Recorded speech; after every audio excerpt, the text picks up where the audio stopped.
si la información sobre nutrición está en todas partes, ¿por qué cada vez parece más difícil comer bien? Fíjate, hay una frase que me gusta mucho compartirla y es que la nutrición es una ciencia y no es una opinión. Y ahorita todas las personas tienen una opinión Ujú. referente a cómo nos debemos de alimentar o tenemos algún consejo, ahí la recomendación de lo que escuchamos a lo mejor en el gimnasio, lo que vimos en redes sociales. Y es muy importante que entender la alimentación como una ciencia es ahorita lo más relevante. Y yo me enamoré de la nutrición por eso, cuando entendí cómo funcionan los alimentos y la relevancia que tienen en la función de nuestro cuerpo, es cuando entendí lo realmente importante de esto y el sobre todo saber educar a las personas. Y eso es lo que para mí representa pues la nutrición. Entonces ahorita toda la gente tiene una opinión Ujú. o una idea referente a cómo debemos de comer o qué es lo que debemos de comer, pero es mucho más que eso. Entonces es muy importante saber filtrar la información, saber conocerla y hacer un poco de criterio referente a lo que estamos escuchando, conociendo o viendo, pues es realmente importante. Las redes sociales es la principal influencia en relación a lo fitness, a la nutrición y a lo que comemos. Incluso podemos hacer ejercicio. Tú ahorita métete a TikTok y ponle 5 beneficios del arroz y te va a salir un listado de Ujú. videos sobre sus beneficios. Después ponle, dame 5 causas o afectaciones de consumir arroz y te va a dar otro listado. Entonces, ¿cuál es la Ujú. verdad? Si realmente es bueno o no es bueno. Pues para esto tenemos que fundamentarlo. Y no quiero decir con esto que no hay información relevante o fundamentada científicamente en redes sociales, pero sí tenemos que saberla filtrar de manera relevante e importante. Y creo que para eso estamos los nutriólogos. Sí, justo porque en eso que dices tú, las redes sociales es un parámetro hoy en día que a lo mejor antes pues no existía, ¿no? A lo mejor el que si era el nutriólogo, pues le decía, hacía su consulta y le decía a esa persona que lo ocupaba. Ahorita cualquier persona, por ejemplo yo, sin saber de nutrición, sin haber estudiado, puedo generar tal vez aquí un prompt en ChatGPT y me va a decir que el arroz es muy bueno y yo lo puedo decir en las redes sociales y a lo mejor es bueno, pero tal vez tú tienes el objetivo de adelgazar, por poner un ejemplo, y yo te recomiendo eso para adelgazar, porque yo lo vi sin bases. Entonces aquí es donde se generan todas esas malas informaciones que comentas.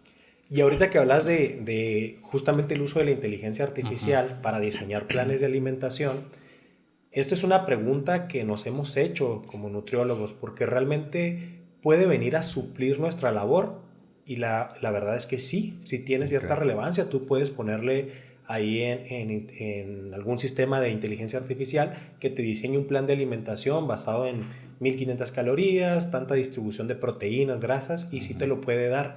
Pero hay algo que no te va a dar la inteligencia artificial, que es el sentido humano, esta parte de que del poder personalizarte un plan de alimentación, pues tiene que ir adecuado a tu estilo de vida y no hay más que una comprensión humana para poder yo decirte, oye, ¿sabes qué? Pues a lo mejor eres una persona que no te da hambre en la mañana porque, no sé, traes un desajuste energético.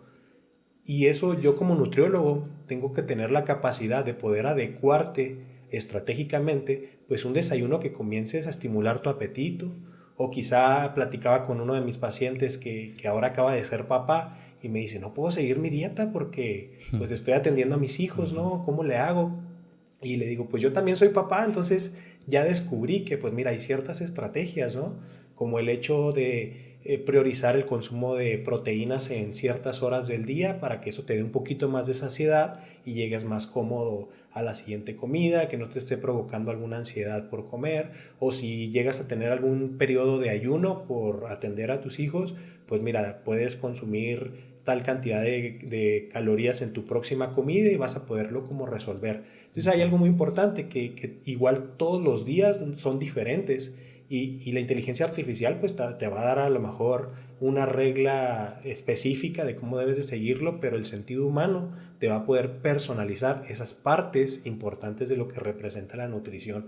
Por eso la inteligencia artificial no va a llegar a suplir la nutrición, sino puede suplirlo desde la parte como teórica, Ok. pero no desde el sentido humano, que esa es la parte que nosotros podemos seguir personalizando. Sí, dices algo ahí muy, muy interesante, lo de la inteligencia artificial, y no lo había considerado en muchas otras cosas, y sí lo he usado hasta para una dieta. Tal vez no como mi nutriólogo, pero sí, bueno, dame una receta con X cosas. Pero ahí sí es importante, y lo que dices del trato humano, que a lo mejor si aquí te lo dice y te puede hablar muy bonito, que, ¿qué onda, Carlos? ¿Cómo estás? Y tienes un buen plan y tienes buena idea, pero a lo mejor ese tacto de las personas, por ejemplo, en tu caso, que me atiendas y me digas, bueno, tienes que hacerlo por tus hijos, por esto, tienes este tiempo, pero puedes adaptarte. Hasta una conversación lo hace, pues, más real, podemos llamarlo así, y te hace como que tener un compromiso hasta contigo como nutriólogo, y la inteligencia artificial, pues, que vas a ver si lo estoy cumpliendo o no. Y es que como nutriólogos sí tenemos esta responsabilidad de poder educar a nuestros pacientes. Y sí, tenemos la teoría, tenemos los fundamentos, pero hay algo muy importante en el rol del nutriólogo, que es el criterio. Ok. Tenemos que tener el criterio de saber cómo vamos a abordar a un paciente. Te voy a poner un ejemplo. Me llega un paciente con obesidad mórbida, te estoy hablando de 120 kilos, y la teoría me dice que al momento de yo calcular sus calorías, pues me va a aproximar entre 3.000 a 3.500 calorías de consumo diario, porque las calorías las calculamos con base a su peso, a su estatura, edad, género y actividad física. Pero el momento en que yo le hago un recordatorio de 24 horas, que es preguntarle al paciente qué come en un día, pues resulta que es un paciente que actualmente come entre 700 y 800 calorías, porque tiene tantas reservas de energía que ya no le da hambre. Y eso provoca que coma muy poco o de muy mala calidad. ¿Cómo me voy a atrever yo a darle esas 3.000 calorías que requiere cuando necesita de un proceso? Entonces, la teoría me está diciendo algo, pero mi criterio me dice, ¿sabes qué? Tengo que empezar a estimular tu apetito. A lo mejor no te doy las 3.000, pero puedo empezar con 1.200, ¿no? Claro. Ir estimulando el apetito, irlo acercando hacia ese objetivo. Pasa mucho con la suplementación también. ¿El suplemento es necesario o no es necesario? Depende del criterio. ¿Sí? Yo lo puedo utilizar si mi criterio es si lo necesitas porque a lo mejor no te da tiempo de preparar alimentos con proteína. Bueno, ahí podemos integrar un suplemento ya que su finalidad pues es ayudarte a cubrir esos requerimientos de proteína de una manera práctica, sencilla, pero no es algo obligatorio, ¿sabes? Entonces creo que esa es una parte también fundamental del rol del nutriólogo, que es el tener ese criterio de cómo vamos a orientar a nuestros pacientes. Ok, sí, justamente pues lo venimos viendo con esta, como decíamos, de demasiada información, mezclándolo con la inteligencia artificial, pero tampoco nos queremos olvidar del nutriólogo en este caso, y en ese criterio que tanto mencionas es donde está la clave, porque también esa suplementación, y siempre existen esas cuestiones: ¿qué tanto me voy a suplementar? Tal vez aquí lo hace en esos cálculos que mencionas, una base de tantas calorías. ¿Cuál es lo normal, así promedio, que manejan hasta en las suplementaciones? Bueno, hablando Ajá. calóricamente, en hombres puede haber un consumo promedio de entre 1.800 a 2.000 Ok. calorías, en mujeres entre 1.500 a las 1.700 calorías, hablando calóricamente. Ya el aporte específico, ya sea por ejemplo de proteínas, esto varía ya sea por porcentaje o por gramos por kilogramo de peso. Por ejemplo, se recomienda consumir alrededor de 1.2 a 1.6 gramos por kilogramo de peso. De Ok. esa manera ya sabemos la persona pues qué tanta necesidad de su consumo proteico requiere. Y ya de eso pues nosotros determinamos, ¿no? ¿Sabes qué? Pues si tu requerimiento es de 100 gramos de proteína al día, pues quizá 90 gramos te los puedo dar, o 85 gramos te los puedo dar en alimento, y los otros 25, 24 gramos, que es lo que me da por ejemplo un scoop de proteína, los complemento con eso. Ok. Entonces, Ahí por eso tenemos que nosotros considerar en qué momento, en qué cantidad y de qué forma vamos a integrar un suplemento. Sí. Normalmente cuando elegimos un suplemento es por los gramos de proteína. Me ha tocado. Y últimamente traigo la cuestión de cómo elegir un suplemento. Y ahora he estado justamente investigando en redes sociales y en todos lados. Y trato de elegir los que tengan menos ingredientes. Tal vez gomas, endulzantes o cosas así. Y compré una en el Costco que es de suero de leche. Y a lo mejor tiene algo de stevia. Y dice grass feed que las comen del zacate. Bueno, no sé, muchos términos que a lo mejor las ves ahí en Costco y cómo las eliges y por qué hay tanta confusión ahora también con los suplementos. Fíjate, primero para poder saber cómo elegir un suplemento, tienes que tener muy en claro qué es lo que estás buscando mejorar. Es decir, si buscas rendimiento, si buscas fuerza o suplementos enfocados a la mejora de la salud, ¿sí? Los suplementos están clasificados por ingredientes, un poco de lo que tú dices, y compuestos. El Instituto Australiano del Deporte sacó una tabla realizó una investigación a base de una tabla donde clasificó los compuestos de los suplementos nutricionales. Los clasificó en 4 partes, lo que es el A, B, C y D. Los que clasificó en la tabla A son todos aquellos suplementos que están comprobados que funcionan, que están respaldados científicamente, y por mencionarte algunos, pueden ser los suplementos de electrolitos, pueden ser también los multivitamínicos, están también los suplementos de proteínas, barras de proteínas, también dentro de estos suplementos, la creatina, la betalanina, está también el jugo de betabel o de remolacha, que también entra como un suplemento, ahorita te puedo platicar Sí. por qué. Y en la clasificación B están todos aquellos suplementos que se ha comprobado que funcionan en ciertas situaciones, tanto médicas o de rendimiento, pero que aún están en resolver compuestos de su investigación. Estos podemos encontrar, por ejemplo, los aminoácidos, que en este caso los aminoácidos pues son los compuestos de la proteína. Por lo tanto, pues si yo ya obtengo los suplementos al consumir mis requerimientos de proteína, pues ya no los necesito. Okay. Como tal, los aminoácidos, entonces entran en esta segunda clasificación. En la clasificación C están todos los suplementos que ya se comprobó que no funcionan y que además pueden causar daños a la salud. Entre ellos, pues se han demostrado, por ejemplo, el óxido nítrico, que es muy común. Okay. Están los quemadores, ya sea a base de termogénicos, CLA, entre otros que podemos encontrar, y todos aquellos suplementos que quizá están en la clasificación A o B, pero que no cumplen con los estándares de calidad. Por ejemplo, la proteína está en el A, pero si es una proteína de mala calidad o una marca que no tiene alguna certificación, lo podría colocar en la clasificación C. Y en el D, pues están todos los suplementos relacionados con fármacos o esteroideos que puedan provocar algún daño a la salud.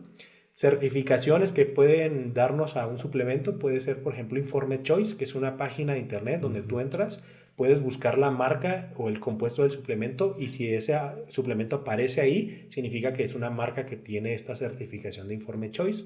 Okay. Hay otra página que se llama Labdoor, que ahí también tú puedes entrar y puedes buscar alguna marca de suplemento y te aparece en porcentajes los ingredientes y su función y si son funcionales o no. También yo cuento con una guía, es una guía comparativa de suplementos nutricionales de un laboratorio que se llama, no recuerdo muy bien el nombre ahorita, pero fue elaborado en Canadá, y esto lo que hace es hacer un análisis de los suplementos y los clasifica por estrellas para determinar pues cuáles son los más adecuados en cuanto a su función, calidad y seguridad sobre todo. Uh-huh. Me llama mucho la atención que todo esto ya está en internet, todas estas cuestiones que me estás comentando. Pero ¿por qué, como la pregunta del inicio, por qué teniendo todo ahí, por qué seguimos cuestionando qué proteína voy a usar o si la creatina es buena? Y todavía teniendo ahí toda esa información, nos cuestionamos entre nosotros. Me pasa mucho en el trabajo y con los compañeros que, ¿y para qué la creatina? Yo la tomo que para esto, pero no sirve. Pero bueno, ya todavía leen, o sea, leen lo que es y todavía existen esas cuestiones, los multivitamínicos, los antioxidantes. O sea, ¿por qué toda esta información, todas esas páginas que me comentas y todavía seguimos sin creernos esta información? ¿O qué crees que es lo que sucede en realidad a esto? Pues justamente por lo que mencionaba en un inicio de la charla, ¿no? Porque todos tenemos una opinión. Ujú. Y es tan versátil la información, es tan volátil o estamos tan bombardeados de las diferentes opiniones y los diferentes tipos de información que no sabemos segmentar cuál es correcta y cuál no. Para eso tenemos a los nutriólogos. Nuestra función principal como nutriólogos no es poner dietas. Si tú dices, voy al nutriólogo, ¿qué es lo primero que te viene a la mente? Pues es porque me va a Cierto. bajar de peso o estoy buscando eso. Nuestra función principal como licenciados en nutrición es la investigación. Es decir, nosotros estamos capacitados para poder investigar, respaldar esa información y esa información poder bajarla de manera correcta. Claro que también hay nutriólogos que ahorita se quieren colgar de tendencias para buscar hacer dinero y todo y replican información que no está fundamentada científicamente, pero por buscar atraer, pues lo hacen, ¿no? Y eso pues va en contra de tu ética profesional. Pero al menos desde lo que yo hago, siempre busco bajar la información lo más concreta posible. Como dices, llega una persona y que dice, quiero consumir la creatina. Y la verdad es que la creatina es uno de los suplementos que están comprobados científicamente, que son de los más funcionales. Y tengo pacientes que llegan y dicen, estoy consumiendo un suplemento de proteína. ¿Y sabes para qué sirve? No sé para qué, pero tal persona, ¿no? Igual con la creatina. ¿Sabes para qué funcionan? ¿No? Por eso decía yo ahorita, lo primero es saber por qué lo quieres consumir. ¿Sí? Tendríamos que hacer un podcast mucho más largo Sí. para platicarte qué es cada una de esas cosas, ¿no? Y cómo funciona la creatina, y podemos hablar de todos los suplementos, y te puedo platicar incluso las diferencias entre el suero de leche y la caseína, cómo se clasifican incluso los sueros de leche, porque tenemos aislado, hidrolizado, concentrado, y son para diferentes condiciones que se puedan presentar. Pero respondiendo específicamente a tu pregunta, estamos muy bombardeados de la información y no saber segmentarla. Pero apóyense de nosotros, ¿no? De los Ujú. profesionales, que ahí pues va el respaldo científico, porque esa es nuestra principal función. Mencionabas las tendencias y te traigo aquí pues tres enfoques de la alimentación que he visto. No, esto no lo investigué, sino que yo he visto ahí en lo que uno cuidándose y lo que escucho de la gente, y los clasifiqué en tres enfoques, que son los que se confunden todo. Es el que comentabas ahorita, contar las calorías, el de no comer procesados y el de la comida real. Y lo que normalmente suelo entender de la gente es que no saben cómo llevar cada uno, o quieren llevar solamente uno, o quieren mezclarlos y quieren comer pura comida real, pero contar calorías. Y al final del día es donde creo que solamente generan más confusión entre esos. Porque a lo mejor yo digo, quiero enfocarme en comer comida real, hablando de pues, carnes, verduras, eh, todo esto, ¿no?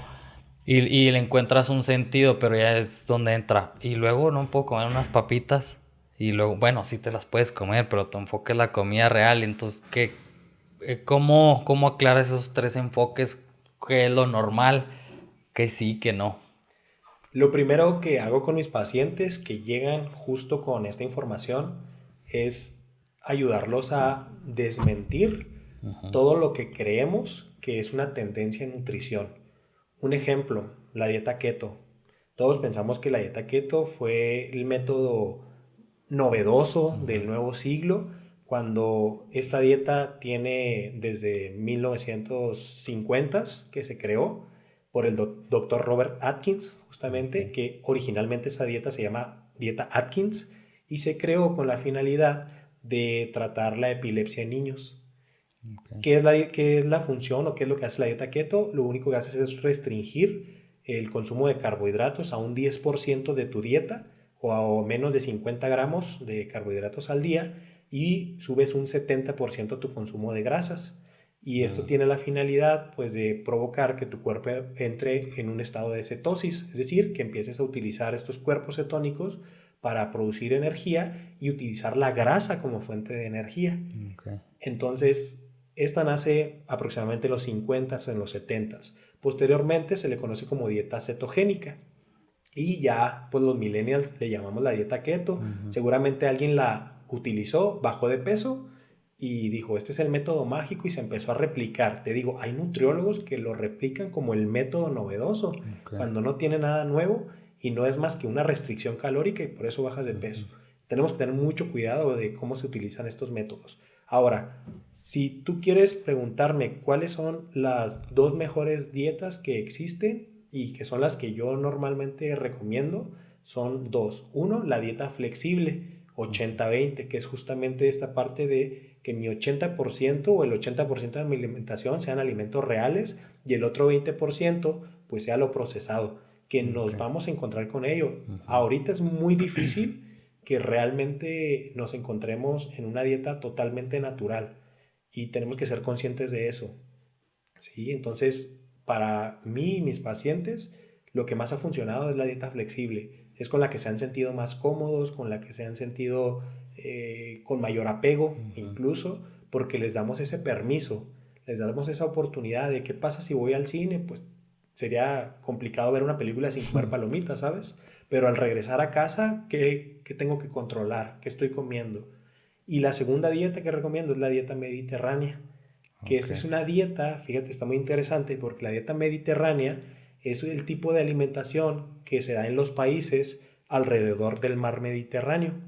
¿Qué es lo que pasa con este tipo de alimentación? Ellos viven una alimentación a base de pescado, proteínas naturales, carne, pollo. Entre ello también se consume como principal fuente de grasas el aceite de oliva, que es su principal fuente, excelentes beneficios. Cereales integrales, como muchas veces ellos preparan sus propios panes, pues son más ricos en fibra, utilizan la masa madre incluso como fuente de elaborar estos cereales, por lo tanto pues son panes más naturales y con mayor fuente de fibra, que incluso pues ayuda a mejorar condiciones metabólicas como reducir la glucosa en sangre y algo muy interesante que es el consumo del vino tinto, que también tiene Okay. ciertos beneficios a la salud. ¿Y por qué se comprobó que esta es una de las mejores dietas? Porque demostraron que las personas que viven en esos lugares son las que padecen menos enfermedades. Y Okay. también, que es parte de este tipo de dietas, la convivencia familiar y la actividad física familiar. Entonces, cómo repercute incluso en el estado de ánimo y la cuestión mental relacionada con la reducción de las enfermedades. Entonces, las dos dietas que yo recomiendo, dieta flexible, que es como la que más se recomienda, y la mediterránea, que ya es un poco más específica, pero buscando todas esas estrategias que se implementan en este tipo de cultura. Sí, porque escuchas dieta y porque el cerebro se alarma, ¿no? Y ya no me voy a comer esas palomitas en el cine. Ya tu cerebro entra en un bloqueo mental. Hasta mi esposa a veces me dice, es que solo dices dieta y ya, yo ya no quiero hacer nada. Entonces tratamos de manejarlo así como que, bueno, vamos a comer más limpio. Vamos a rebajarle el carbohidrato de la... O sea, hasta palabras claves de no, papita, no es carbohidrato. Así como que para nosotros, más bien ella, ¿no? Decir, voy a entrarle, pero no me voy a traumar. Porque suele suceder esta parte de que la gente se abruma con el solo hecho que tú le digas, vas a hacer una dieta. Pues porque tenemos distorsionado el concepto. Siempre que inicio yo mis cursos de nutrición, la primera pregunta es, ¿qué se te viene a la mente con la palabra dieta? ¿Y qué crees que me dice la mayoría de la gente? Pues dejar de comer Dejar de chucherías. comer, Oh. o solo voy a comer lechuga y tomate, Sí.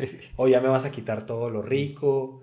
Y no tiene nada que ver con el concepto. O sea, como tal, el concepto de dieta es todo lo que comes en un día, sea bueno o sea malo.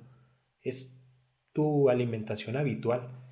Incluso si yo te dijera que tú has estado a dieta desde que naciste, ¿me creerías? Mm, puede que sí. Desde la lactancia ya es tu Ya dieta. estás. Ajá. Exacto. La papilla, cuando entras a los 6 meses, es tu dieta. ¿sí? Cuando vas creciendo de niño, lo que vas y comes en la escuela, eso es tu dieta. Es como tal, todos estamos a dieta siempre. La diferencia Ah, es ok. el orden o el ajuste de cómo ¿Cómo se comemos usa? esa dieta, Ujú. exactamente. Mi dieta puede ser alta en calorías, puede ser baja en calorías, deficiente, puede ser incluso alta en carbohidratos refinados o azúcares refinados, puede ser deficiente de proteínas. Entonces, como tal, el concepto de dieta, pues es eso, ¿no? Lo que comemos todos los días. Ya el orden, que ese es nuestro trabajo, ¿verdad? Poder ordenar tu dieta. Pero sí, el concepto de dieta es la hojita que voy y pego en el refrigerador y eso lo entendemos. Ujú. Yo como tal, pues no les digo la palabra dieta, ¿no? Les digo, este es tu plan de alimentación que donde reordenamos o reestructuramos tu dieta habitual. Sí, está la dieta de la coca y las donitas, o la dieta del pescado y el arroz o la lechuga. Sí. ¿Por qué normalmente los nutriólogos o recomiendan comer 5 veces al día y no tres, como dicen los libros? Bueno, el nutriólogo que te recomienda comer 5 veces al día es un nutriólogo desactualizado, Ok. porque ya eso queda totalmente fuera de las recomendaciones actuales, entre otros muchos mitos que ya están desmentidos, que ya incluso pues hemos tenido que entrar como a analizar o generar nueva información referente a su uso. Y yo les digo a mis pacientes, es más importante la cantidad de lo que comes que las veces que lo comes. Es decir, si tu requerimiento habitual es de 1500 calorías, no importa si las haces en 2 comidas o si las haces en 10 comidas, ¿no? Lo que importa aquí es la distribución. Claro que se recomienda una distribución más variada por fines de apetito, por fines incluso metabólicos, de digestión principalmente, pero siempre los planes de alimentación yo los adecuo al estilo de vida de la persona. Si la persona me dice, yo voy a empezar a desayunar a las 11 de la mañana, a esa hora le ponemos su desayuno. No Ok. tengo que obligarlo ni siquiera a comer cada 3 horas. Hay el mito de la ventana anabólica referente al Ujú. consumo de proteínas, eso también ya está desmentido. No importa en qué momento del día consumas proteína, siempre y cuando cumplas con tus requerimientos diarios. Hay un autor que se llama Eric Helms, que él creó un libro donde desarrolló 2 pirámides. Una de estas es la pirámide de prioridades nutricionales y las clasifica en orden de importancia. La base de la pirámide es el requerimiento calórico o el consumo Ok. calórico. Es decir, que lo más importante es la cantidad de calorías que debes de consumir en un día. Y ya sea si buscas el aumento de masa muscular, pues hacer un superávit calórico, o si buscas la definición, pues un déficit calórico. En segundo nivel tenemos la distribución de macronutrientes, es decir, cuánto voy a consumir de proteínas, grasas y carbohidratos. Si no sé eso, no puedo saber cuántas calorías voy a consumir. Posteriormente tenemos los micronutrientes, es decir, la distribución de vitaminas, minerales y compuestos. En el siguiente nivel es el timing nutricional o la Ujú. distribución de tiempos de comida. Y en el último nivel están los suplementos. Es decir, muchas veces hay personas que empiezan al revés. Primero Ujú. consumo el suplemento de proteína sin saber siquiera cuánta proteína tengo que consumir en el día. O muchas veces pasa también que empiezo a darle la importancia a comer 5 veces al día cuando a lo mejor ni siquiera sabes cuánta cantidad debes de comer en ese día, ¿sabes? Ujú. Entonces de ahí parte la idea de que el mito ya se rompió referente a Ok. cuántas veces tienes que comer. Sí, porque es una cuestión que últimamente he escuchado mucho y yo traía la idea de 3 veces, porque leí un libro del doctor Jaramillo y me hizo mucho sentido, como dices tú, los criterios. Y me hizo mucho sentido lo que él decía, que antes comían 3 veces porque pues era lo que había, el huevo en la mañana, carne, tal vez si había carne y cenaban temprano. Y me hacía sentido lo de hasta los picos de insulina y todas esas cosas, pero ya ahora está muy de moda. Bueno, como dices tú, a lo mejor ya están desactualizados, pero cuando vas o platicas sobre eso, siempre se menciona ¿cómo le llaman? El snack. ¿Ok? Pero a veces te cuestiona la gente como que, bueno, pero como dices tú, Hay que acomodar las calorías, las proteínas en todo el día, porque me voy a poner a comer si no tengo hambre. Entonces ya estás metiéndole tal vez calorías a fuerzas, o qué tan mal es eso, El snack, el entre comidas o colación, como le quieras llamar, colación. sí, tiene dos objetivos. Uno es poder revertir la sensación de hambre. Es decir, si yo desayuné a tal hora y siempre al inicio de un plan de alimentación es normal que te dé un poco de hambre. Entonces empiezas a desayunar. Incluso me ha pasado con personas que antes no desayunaban. Ya nomás porque les puse que tenían que desayunar, curiosamente les daba más hambre Ok, durante la mañana. Entonces tiene ese objetivo, ¿no? Poner una colación, una entre comidas, es para que revertir esa sensación de hambre que te permita continuar. Y el segundo objetivo es también que sea más cómodo y práctico para un paciente. Por ejemplo, los que están en superávit calórico, es decir, que están buscando el crecimiento en la masa muscular, pues sería incómodo darle más calorías de las que tu cuerpo necesita en únicamente 3 comidas. ok. Entonces, para que sea más cómodo para el paciente, las puedo distribuir en más comidas y colocarlas como una tipo colación, pues para que sea más digerible y que sea práctico y cómodo para el paciente. Esos son los dos objetivos de una colación. Sí, porque ¿qué fue? No sé si esta semana me decía mi esposa que estuve platicando con alguien y salió esa cuestión de las 5 comidas, que no, que yo vi esto y que el otro. Y yo ahí echándole coco dije, bueno, sin investigar ni nada, dije, tal vez el punto es como que ajustar el cuerpo a ese tipo de adaptación de la dieta. Tal vez 3 comidas para mucha gente está muy castigado ese proceso, entonces le mete una para que calme la hambre o tal vez le dé más hambre para la comida. No sé si es correcto. Sí, sí, sí, esa es una de las principales funciones, ¿no? Más mental. Es un poco más mental. Y eso a lo mejor es lo que también puede llevar a muchos pacientes a tener una sensación de falla en su plan de Ok. alimentación.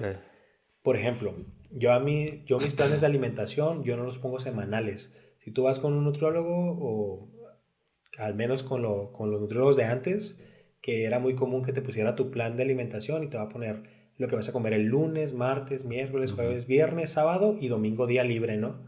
Ahorita yo ya no hago eso. Yo te elaboro 3 o 4 menús intercambiables Ok. con la finalidad de que la persona, dependiendo de cómo está tu día, elijas esa opción de desayuno o elijas esta otra opción de comida o esta otra opción de cena.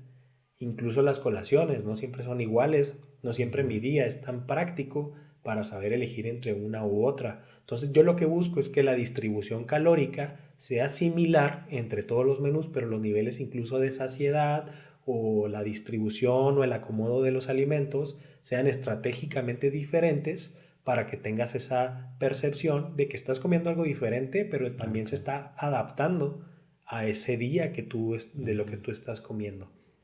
Tengo pacientes que no les pongo horarios incluso. Yo no les pongo ni horarios, no les pongo días. Lo de los días libres es muy común. Yo les di cuando mi paciente me dice, tengo un día libre. Y yo, claro, todos los días son libres para ti. Pero un día específico, ¿no? No te voy a poner un día libre. ¿Por qué? Porque al momento de yo especificar un día libre, puede provocar una sensación de, no sé, como si toda la semana me estuviera castigando para que ese día que me toca libre voy a comerme todo lo que no me pude comer y eso va a provocar un sentimiento de culpa. Pero ¿qué pasa si a lo mejor entre semana se me atraviesa una reunión familiar, una ida al cine? Esa puede ser tu comida libre, un martes, un miércoles, ¿sabes? A veces hay domingos que no se te prestan para que sean del todo libres y puedes estar apegado a tu plan, ¿sabes? Entonces, eso es justamente como la parte metodológica que yo utilizo en mi consulta nutricional, el desapegarnos de todo aquello que no me hacía funcional o que no nos funcionaba, o el criterio que teníamos referente a cómo debe ser una dieta. También le pongo ciertos alimentos intercambiables. Por ejemplo, tengo pacientes que me decían, es que estuve con un nutriólogo, con una nutrióloga, que me decía que el lunes tenía que comer exactamente pollo y arroz. Pero el lunes salgo tarde de mi trabajo, no tengo tiempo de preparar el arroz. Bueno, pues cámbialo por 2 tortillas y ya lo resolviste. Sigue siendo parte del Ujú. mismo grupo y no porque ese día no comiste el arroz significa que ya fracasaste en tu dieta, ¿no? Entonces sí es como ayudarle a los pacientes a quitarnos esas metodologías antiguas o creencias referente a cómo se debe llevar un plan de alimentación. Y eso es lo que me he dedicado a hacer y creo que Ujú. por eso mucha gente se siente cómoda con mi atención porque les he ayudado a romper todo aquello que a lo mejor en algún momento tuvieron una mala experiencia.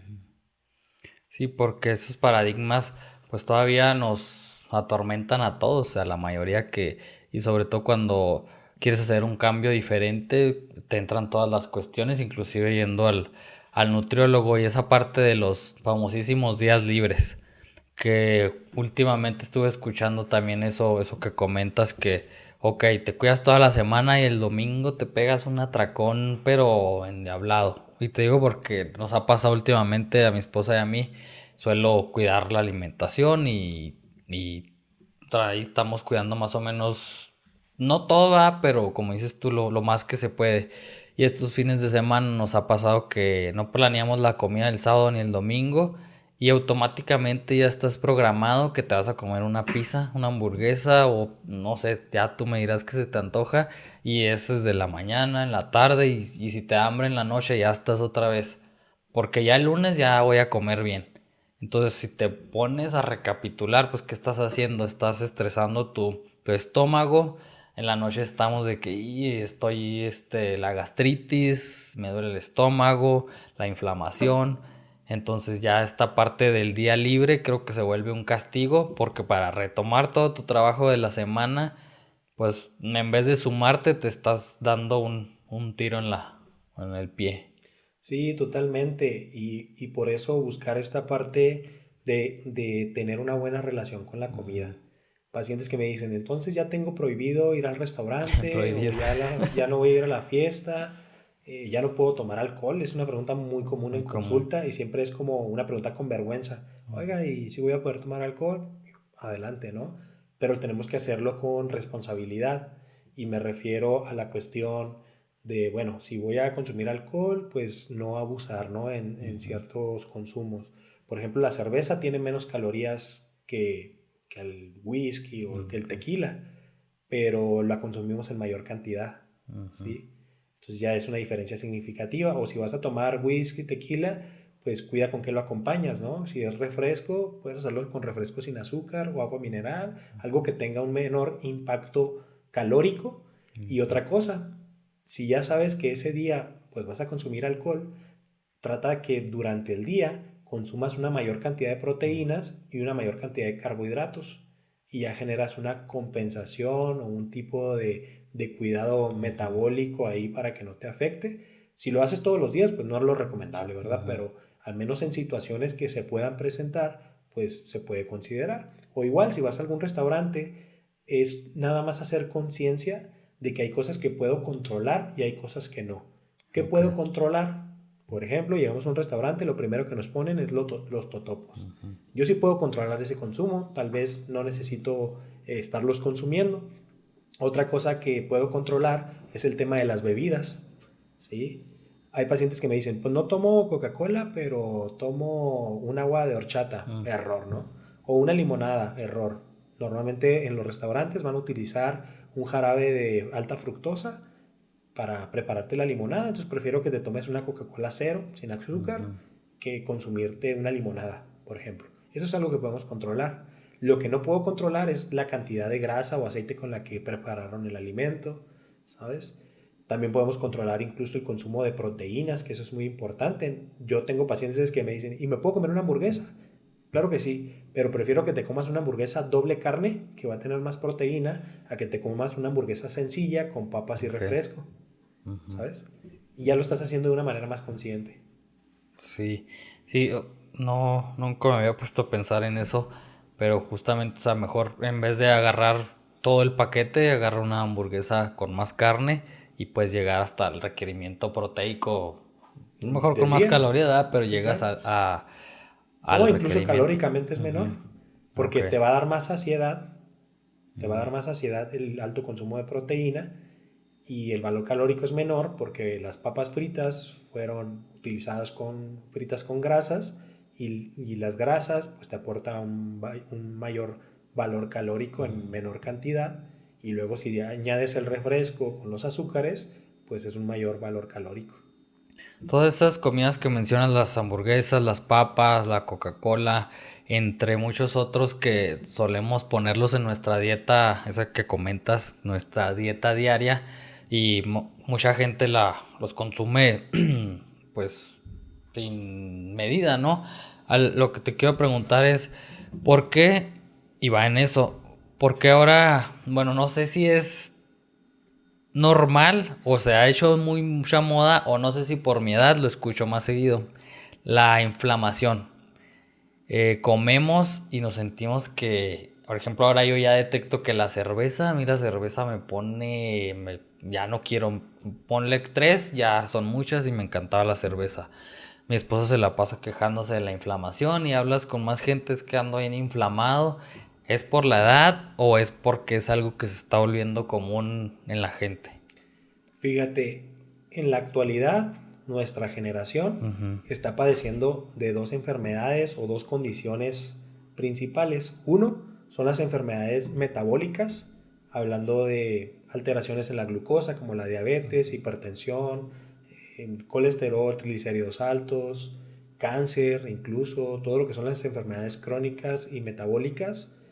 Y otra de las enfermedades comúnmente son las enfermedades inflamatorias y no solo digestivas, también hablamos de inflamatorias, todo lo que esté relacionado con cuestiones o enfermedades autoinmunes.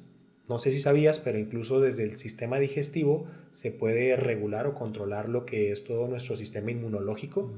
Entonces también influye en la forma en la que nos enfermamos. Ahora, si partimos de ahí, pues lo procesado es lo que está influyendo totalmente en la modificación de mi sistema digestivo principalmente. Es muy común que ahorita las personas te digan, híjola, como algo me inflamo, o no como nada y me inflamo, ¿verdad? Sí. Porque estamos tan influenciados, estamos tan acostumbrados a ingerir alimentos que son inflamables, como incluso alimentos naturales, como la papa, por ejemplo, es un alimento astringente que provoca inflamación.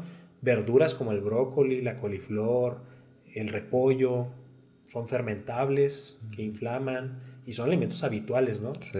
En cierto punto la calabaza, algunos sí, algunos no, los frijoles también en algún momento pueden causar este tipo de inflamación y el bajo consumo de fibra también que tenemos, el bajo consumo de agua, la falta de probióticos que son bacterias buenas que ayudan a mejorar nuestro metabolismo intestinal, pues es importante el ingerirlos, ¿no?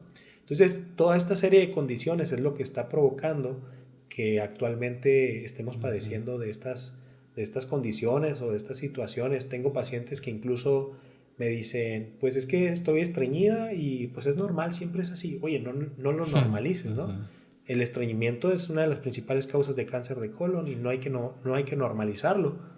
No es una función normal de tu cuerpo, hay que ayudarle a que esto funcione. No, pues ya consumí senócidos, laxantes. Sí, se evacuó todo, pero es cuestión de tiempo para volverte a estreñir porque no se resolvió el problema, que son las vellosidades intestinales que están en nuestro intestino, que estas están barridas y es lo que provoca la fermentación y la acumulación que provoca el estreñimiento. Los probióticos van a venir a nutrir lo que es las vellosidades intestinales para recuperarlas y tener una mejor absorción. Justamente en pandemia, cuando me preguntaban, ¿qué me recomiendas para el sistema inmunológico? Dos cosas, antioxidantes y probióticos. Ah, pero eso no es para el sistema digestivo. Exactamente, porque desde el sistema digestivo, en nuestro intestino, las bacterias buenas intervienen en la función inmunológica de nuestro cuerpo. También últimamente he escuchado de los antioxidantes, ahorita que los mencionas. ¿Qué tan importantes son y qué hacen en nuestro cuerpo? Bueno, son muy importantes principalmente porque ahorita todos vivimos en un ambiente oxidante. Okay. Y para entender esto existe algo que se llaman radicales libres. ¿Qué son los radicales libres? Pues son compuestos que pueden estar presentes en la contaminación, en el medio ambiente, lo podemos encontrar en la mala alimentación. Todo eso puede estar provocando estos radicales libres que van directamente a nuestra célula y la envejecen o la dañan, ¿sí? Y por lo tanto, pues los antioxidantes son los que van a venir a jugar el papel protector ante estos radicales libres. Incluso leía hoy en la mañana que el hacer ejercicio produce o genera radicales libres, pero obviamente de una Ok. manera controlada. Pero fíjate al nivel en el que estamos, si tú estás en un lugar, en una ciudad que también está llena de contaminación, pues hay una mayor probabilidad de que tus células se vayan dañando por esos radicales libres.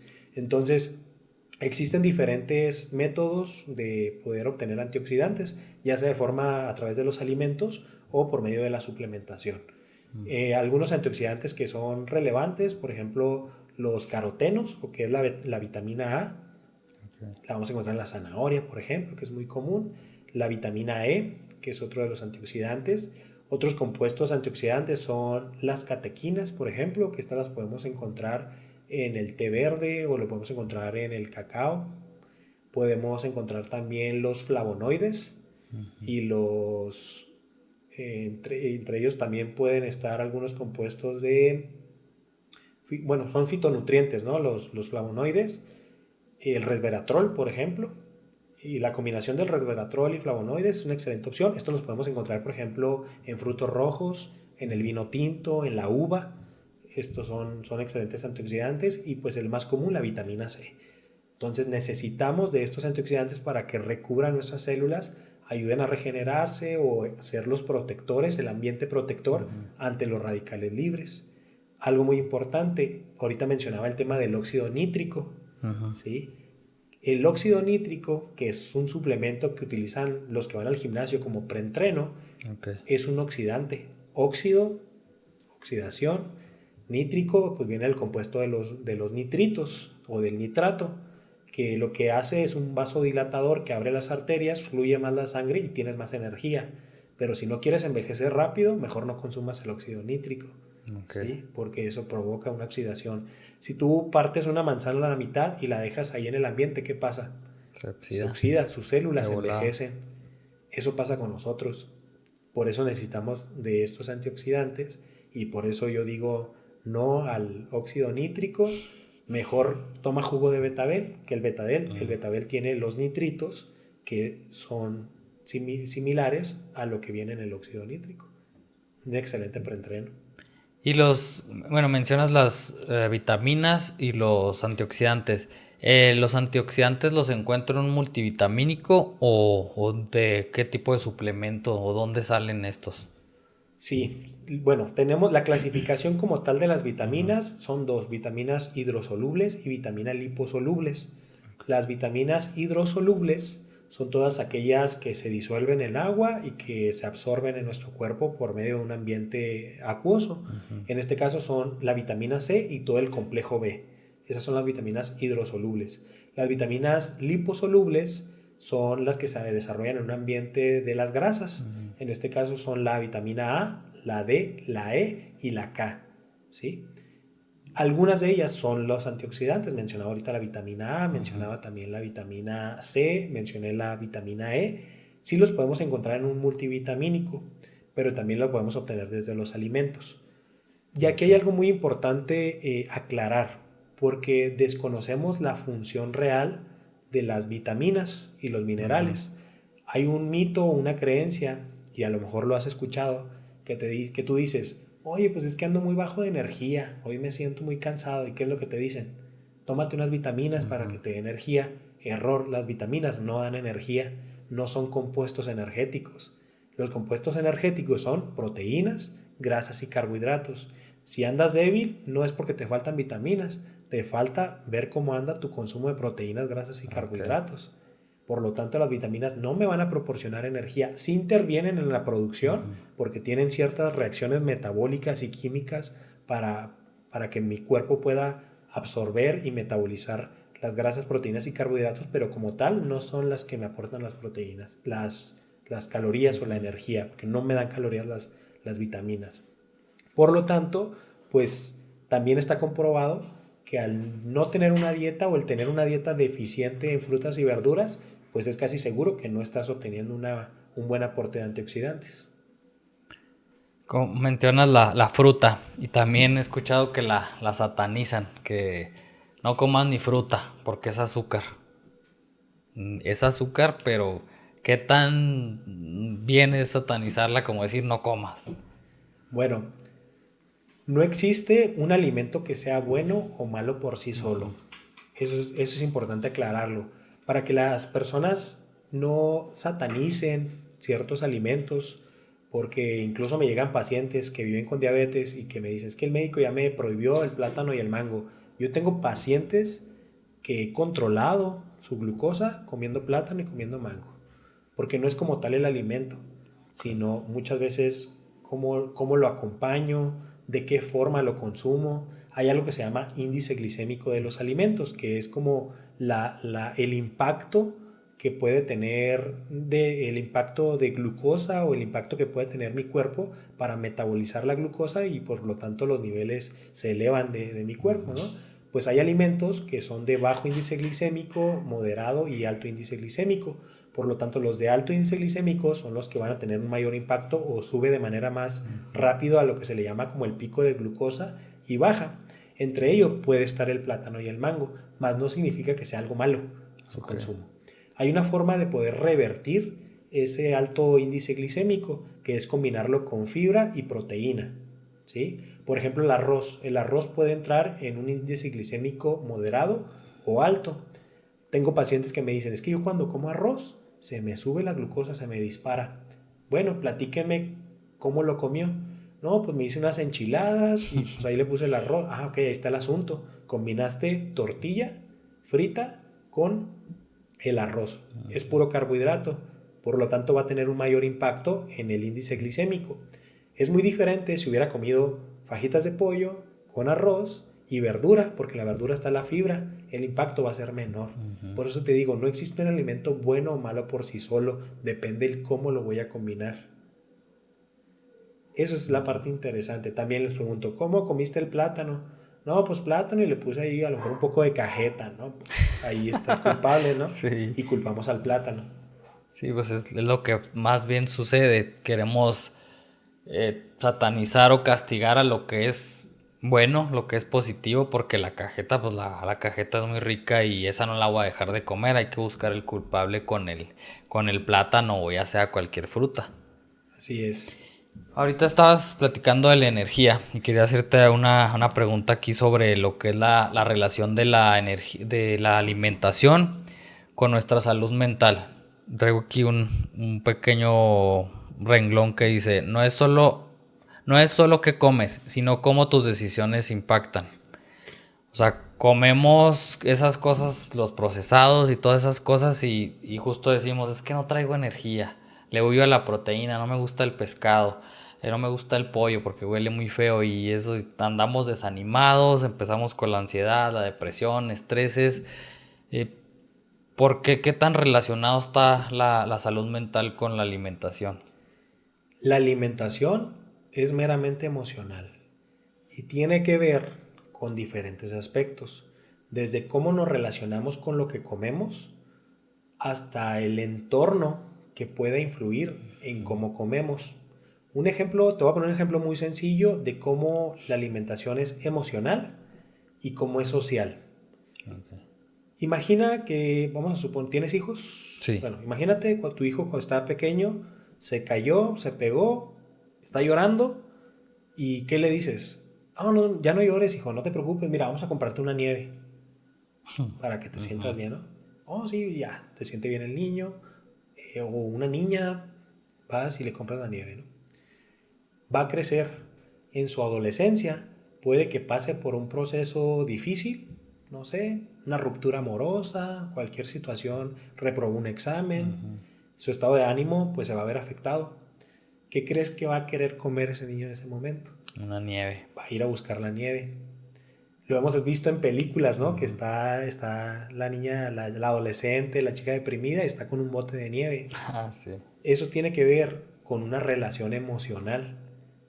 ¿Por qué? Por lo que significa el comer la nieve. Como de niño me caí y me mostraron que el comerme una nieve me va a hacer sentir bien, pues es la forma en la que lo voy a relacionar el cómo estoy comiendo la nieve. Esa es una forma emocional de cómo relacionarlo. También yo tengo una conferencia donde hablo de esto, sobre la relación que tiene las emociones con la alimentación, y les pongo el ejemplo, les pongo el fragmento de la película de Ratatouille, no sé si la has visto, Sí.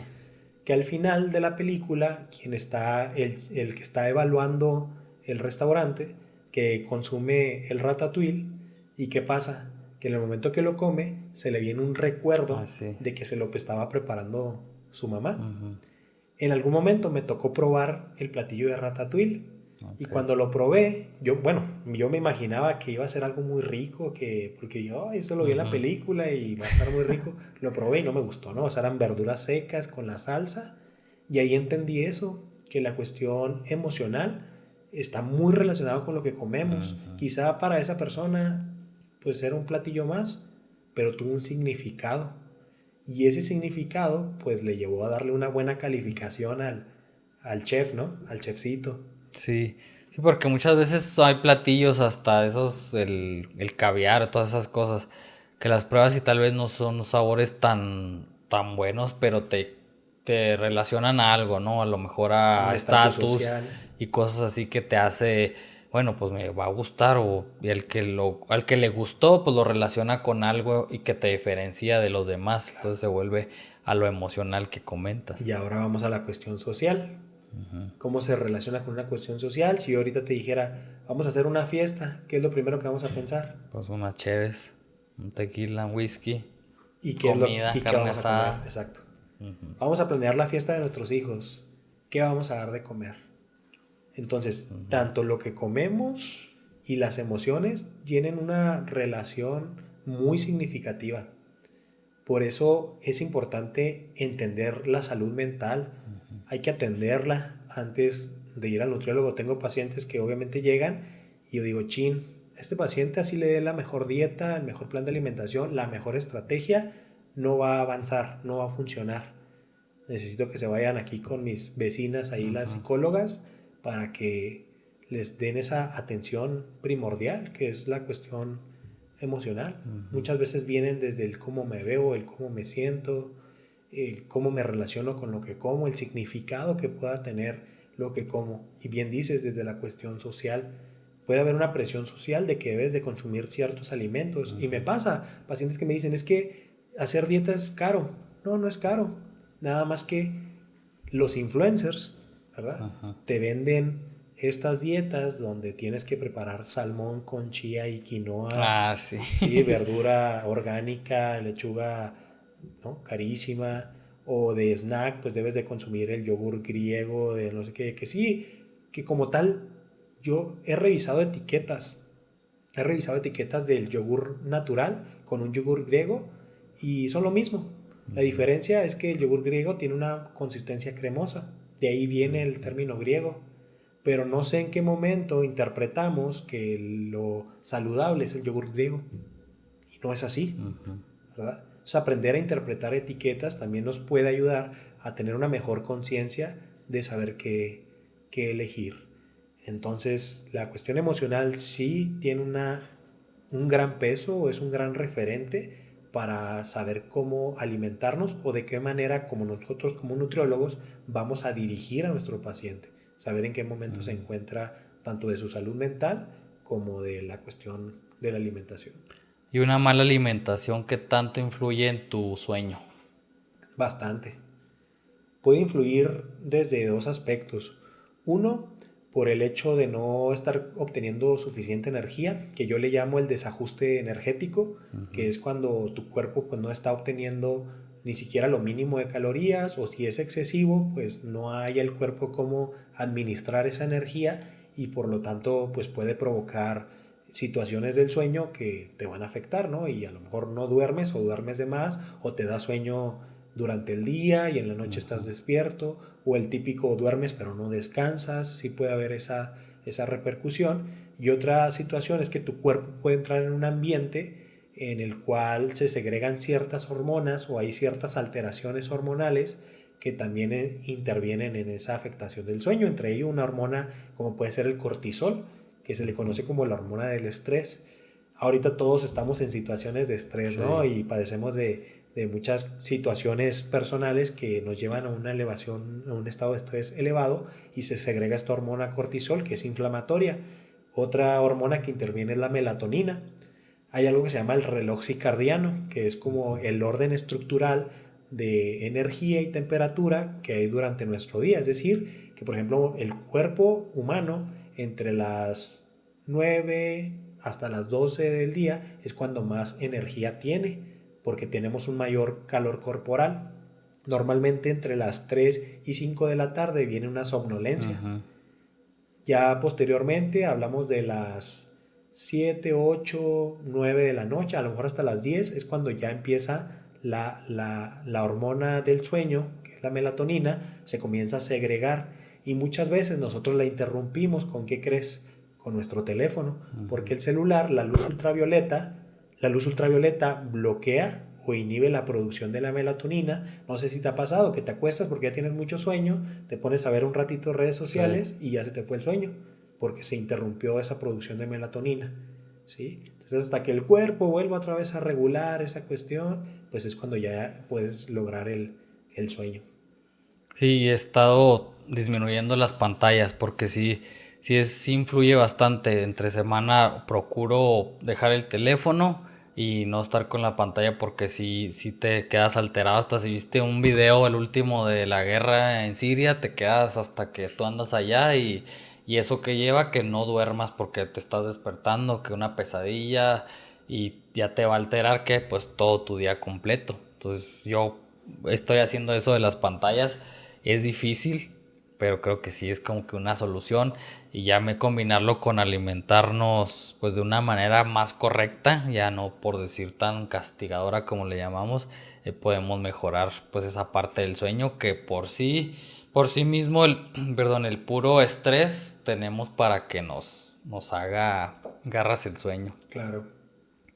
Y estaba viendo aquí que lo que comes afecta cómo te sientes o lo que sientes afecta lo que comes, como decíamos ahorita, y que en el estrés, pues más antojos de azúcar, de ultraprocesados, la depresión, pues por menos energía para cocinar, obviamente, pues la flojera, pues como qué, pues unas papitas, cualquier cosa, peor calidad pues de vida, y la ansiedad, pues cambios en el apetito. Lo que decías ahorita, pues como a esta hora, a la otra, y qué pasa, mi reloj se vuelve un reverendo desmadre y ya no Sí. sé cómo agarrar el hilo. Y en esta parte de alguien que, supongamos, una persona está en esta situación tan extrema, ¿qué hacer para empezar a agarrar el rumbo? Bueno, lo primero es, como bien dices, identificar cómo está su estado emocional. Si su estado emocional me permite poder indagar un poco en lo que es el cómo funciona su relación con la comida, el cómo, de dónde viene incluso el hecho del cómo come y el por qué come. Te puedo platicar un caso que en algún momento viví mientras realizaba mi servicio social en Ciudad Juárez. Llegó una paciente con obesidad, ya con problemas metabólicos, inicios de prediabetes y algunas complicaciones. Y pues ya platicando con ella, realizó su plan de alimentación y todo. Inicia a las 2 semanas, la cito nuevamente. Llega la paciente y me dice, sí, me apegué al plan de mi alimentación y estuve haciendo el 100 pero me subió 2 kilos. Bueno, dije, no te preocupes, ¿verdad? No nos basamos en el peso, hay otras cuestiones. Pasan otras 2 o 3 semanas, vuelve a ir y de igual manera, es que sí sigo mi plan, pero sigo subiendo. Híjola, pues bueno, le mandamos a hacer laboratorios, todo bien, ver si no era una cuestión de hipotiroidismo, todo bien. No es hasta como la cuarta consulta que la paciente nos comparte que ella tiene una situación emocional con su pareja, en la cual pues su pareja por cuestiones de celos no quiere o no permite que ella esté perdiendo peso, mejorando su salud, porque eso va a provocar que ella se vea mejor, Ok. ¿no? Que sea Ujú. más atractiva y por cuestiones de celos, la persona pues quiere que no se vea Que no. atractiva, entonces la sabotea y la estaba saboteando porque ya nos dijo, ¿verdad? Es que sí sigo mi plan toda la Ujú. semana, pero el fin de semana pues mi esposo me llega con hamburguesa, con pizzas y pierdo, ¿no? Empecé a hacer ejercicio y no me deja salir a hacer ejercicio, imagínate. Entonces entró desde una cuestión emocional que dije, yo no puedo con esto, ¿no? Tenemos que ir allá a psicología. Ujú. Y este es uno de los ejemplos más fuertes que he tenido referente a casos o situaciones que se han presentado. Tengo otra, también un caso bastante interesante, pero con un niño. Me llevan un niño con sobrepeso y pues resulta que este niño tenía una muy mala alimentación, tenía problemas en el corazón, tenía problemas que ya afectaba sus rodillas incluso, Ok. ya había un desgaste en sus articulaciones. Y cuando elaboramos su plan de alimentación y todo, y ya como a la cuarta consulta también, que es más o menos cuando ya se entra en confianza y todo, platicando con la mamá, pues nos damos cuenta que este niño se refugiaba en la comida, desde un punto donde cuando los papás tenían una discusión, el niño si se enfermaba, los papás dejaban de pelear para ponerle atención Ok. al niño. Entonces él se dio cuenta que la única forma en la que sus papás podían dejar de pelear era enfermándose. ¿Y cuál era la forma más fácil de provocarse una enfermedad? Comiendo. Entonces su problema de sobrepeso estaba muy ligado a los problemas en casa y eso causaba que él buscara comer para enfermarse y que papás dejaran de pelear. A ese punto se puede llegar si no entendemos el contexto de por qué una Ujú. persona tiene sobrepeso o obesidad desde una situación o una malnutrición. Ese es un aspecto muy importante a tomar en cuenta dentro de una consulta. ¿Cuál es el contexto? ¿Cómo vive la persona? ¿Qué representa para esa persona comer bien? ¿Sí? ¿Va a ser una tortura o el comer Ujú. bien? Pues no te vayas por ahí, ¿verdad? Tengo pacientes que en la actualidad ellos sufren, ¿no? O sea, por la simple idea de decir, tengo que seguir una hojita, pues yo únicamente les manejo otras estrategias, ¿no? Prácticas. Y de ahí, pues de ahí iniciamos y de ahí ya vamos diseñando protocolos de intervención más efectivos en la cuestión, si es estética, si es de salud, si es una cuestión a lo mejor emocional, pues ya en conjunto con mis compañeras psicólogas del Centro Serenia, pues ya colaboramos y buscamos las Ujú. mejores estrategias.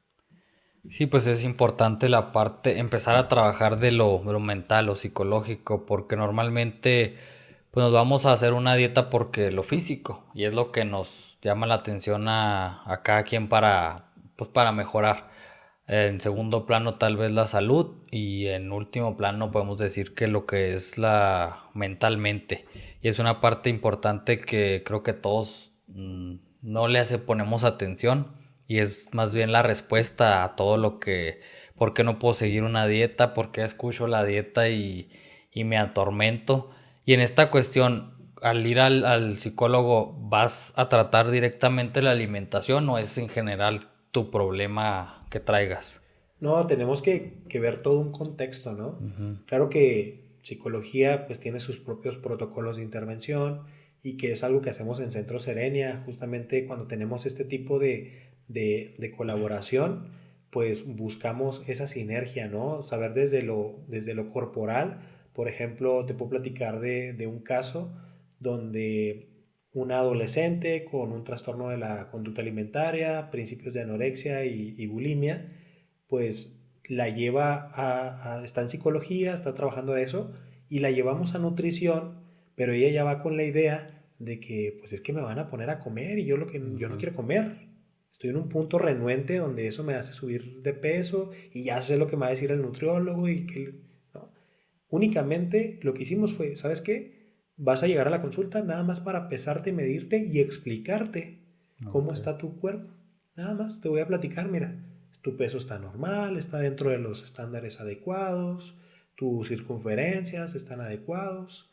Entiendo que si te ves en el espejo y no te gusta lo que ves, vamos a trabajar por ello, ¿sí? pero lleva su proceso, lleva su tiempo y hacerlo de la manera en que lo estás haciendo únicamente va a retrasar más tu proceso. Entonces, ¿quieres que te ayude a que esto se mantenga?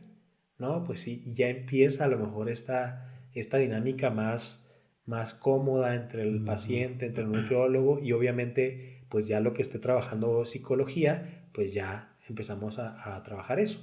Otro caso que fue de una persona creo que casi se consumió carne y casi se ahoga la persona. Entonces desarrolló una fobia a comer. Entonces dejó de comer. Psicología está tratando la fobia. Yo, la parte nutricional, porque no se nos puede desnutrir. ¿Qué hice? Pues busqué una alimentación basada en líquidos, una dieta líquida. Luego pasamos a una dieta semisólida y fuimos buscando esa estrategia porque dejó de comer totalmente. Yo busco cubrir la parte nutricional y la psicóloga pues está buscando la parte de tratar la fobia, de resolverlo, la cuestión emocional. Ok, nunca había escuchado algo así de que le diera fobia el comer y aunque sepas que tienes que comer, pues tu fobia te gana y pues vas a evitar el comer y por consecuencia vas a empezar a tener problemas de salud. Y ahí fue justamente donde rompemos la idea de que la proteína es exclusiva para los que van al gimnasio, ¿no? Y la tuve que suplementar, porque Ok. es una manera práctica de poder obtener los nutrientes pues de manera líquida. De llegar a ese requerimiento Así que en es. realidad necesitamos. Eh, Tengo ahí una cuestión que salió últimamente. Normalmente suelo desayunar huevos cocidos, tal vez 4 o 5 veces a la semana. Y la otra vez surgió la pregunta de, no, pues ¿qué tal el colesterol? Se te va a elevar el colesterol.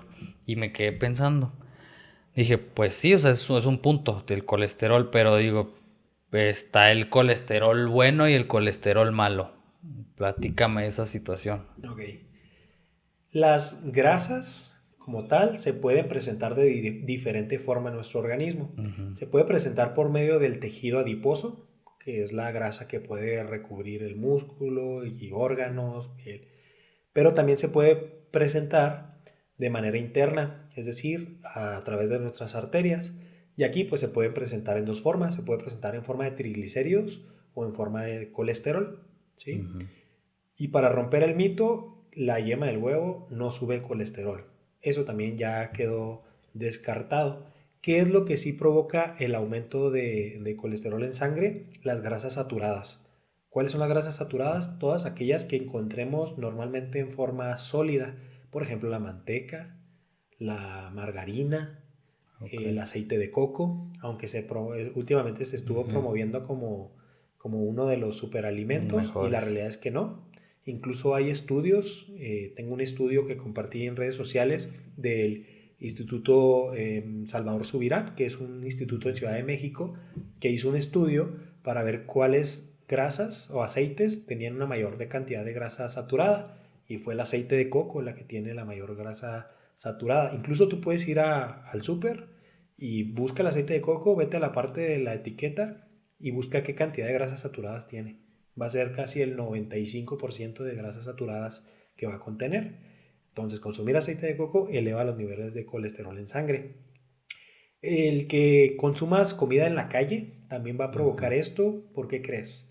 Porque los alimentos normalmente son fritos Fritos. y normalmente, aunque utilizaron aceite líquido, hay muchos restaurantes que enfrían, se termina la jornada, se enfría el aceite, el siguiente día nomás le prenden, se vuelve, pero ya entró en una etapa, un proceso de desnaturalización química del aceite, donde se hizo de forma líquida, ya se hizo una grasa saturada, una forma sólida. Si en algún momento te has preparado algún alimento con aceite, se enfría y ¿qué pasa? Se hace sólido, Sí. ¿no?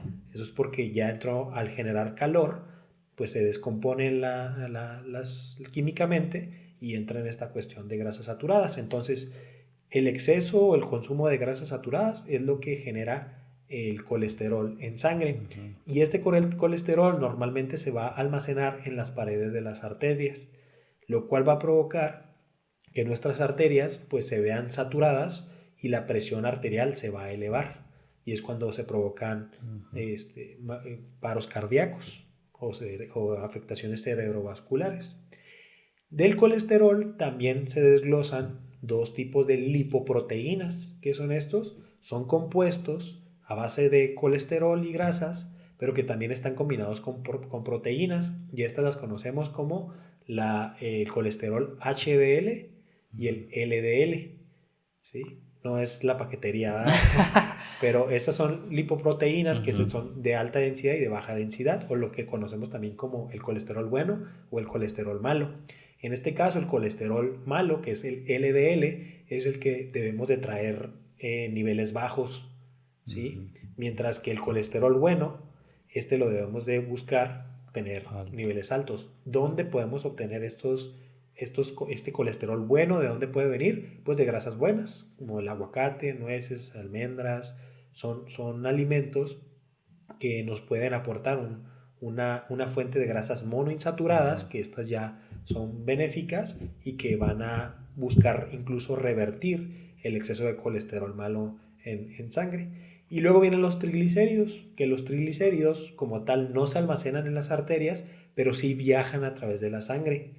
Y a diferencia de la creencia de que los triglicéridos aumentan por el consumo de grasas, los triglicéridos aumentan por el consumo de azúcares.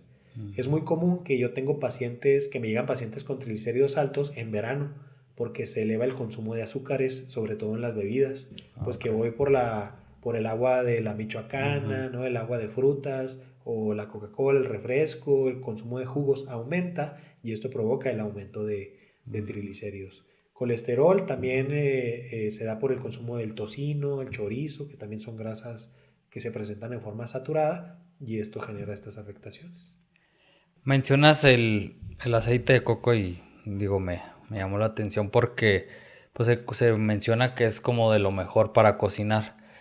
Y entonces, el aceite de coco, el aceite de aguacate y el de oliva, ¿con cuál cocino? Ok. Tú puedes utilizar un aceite líquido principalmente. Puede ser, por ejemplo, a veces me preguntan el Nutrioli, ¿no? Un aceite vegetal. Sí, puede ser más económico. Hablando de llevar tu dieta, está bien. Puede ser un aceite económico, líquido.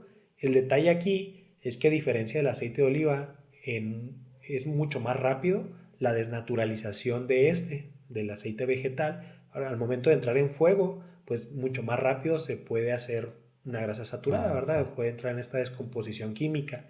Mientras que el aceite de oliva y los de aguacate son mejores opciones. Obviamente es más caro, pero puedes consumirlo, ¿no? Y este necesita mayor tiempo a fuego para poder entrar en ese estado de desnaturalización. Entonces, claro que es mucho mejor opción cocinar con aceite de aguacate o con aceite de oliva. Sí, es una mucho mejor opción. Pero si hay personas que dicen, no, pues yo quiero un aceite más económico, pues vete por un aceite vegetal. Lo que cuidamos aquí pues es la cantidad. Si vas a hacer pescado frito con aceite de oliva, pues no tiene nada de beneficioso, ¿verdad? A diferencia de si lo vas a consumir con otros. O sea, no te va a ser mejor porque no estás controlando la cantidad. Y hay una grasa que se llama grasas poliinsaturadas, que es como el aceite de oliva, pero hay otro y que incluso es de mis suplementos favoritos, que es el omega 3. Que el omega 3 es justamente una grasa poliinsaturada, ya sea de aceite de pescado o de origen vegetal, que está comprobado incluso por el Instituto del Corazón, que ayuda a disminuir los niveles de colesterol y triglicéridos en sangre. Ahorita para mí el omega 3 es uno de los mejores nutrientes que existen, que tengo 7 años consumiendo omega 3 y me ha ayudado mucho en temas de concentración, me ayuda mucho en temas de descanso, me ha ayudado mucho en temas de problemas cardiovasculares, entre otros, y que eso ayuda bastante para poder reducir estos problemas. Ahorita que comentas del omega 3, justo no sé si se ha hecho una moda o no sé si son las mismas redes sociales, pero ahora para todo omega 3, ¿y para qué lo tomamos? Pues en realidad a veces ni sabemos para qué, pero está de moda como ha estado el magnesio, como ha estado el colágeno y no es que sean malos ni mucho menos, pero como se vuelven unas modas, pues dejamos No indagamos más profundamente y eso que dices del omega 3 es importante y crees que todos deberíamos tenerlo en nuestras dietas. Sí, totalmente. El omega 3 te voy a responder lo que dices, para qué funciona y cómo lo puedo consumir o cómo puedo elegirlo incluso. El omega 3 tiene un efecto antiinflamatorio. Lo que mencionaba ahorita, mis arterias van a mejorar, hay un mejor flujo sanguíneo, hay una mejor conexión cerebrovascular. Incluso personas, por ejemplo, que van al gimnasio por primera vez y que terminas todo dolorido, si una semana antes consumes omega 3 eso no va a pasar, porque el músculo se rompe, ¿no? Ok. Tienes pequeños rompimientos, entonces el omega 3 tiene una función antiinflamatoria que va a disminuir el que estés adolorido, ¿sí? ¿Cuándo no, o cómo no debemos de consumir el omega 3? Cuando es omega 3 6 y 9.